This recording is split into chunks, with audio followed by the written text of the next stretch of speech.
Colegas do Legislativo, pessoas aqui presentes. O vereador Sérgio falou nos danos da enchente que fez naquele campo.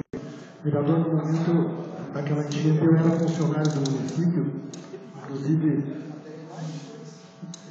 não foi aquela a segunda, inclusive nós tínhamos levado uns 10 sacos de cimento, a enxurrada levou, foi um dano muito sério.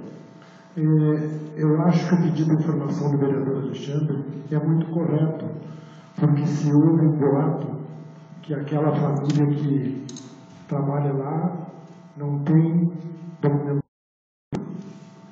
Então, vereador Cassiano, o senhor que é um moço inteligente, é hora de nós ter conhecimento da situação e como que aquela família está usando o patrimônio do município. Eu sou favorável e peço aos vereadores de bom senso que votem favorável a esse pedido de informação. Era isso, senhor presidente. Muito obrigado, vereador Mauricio.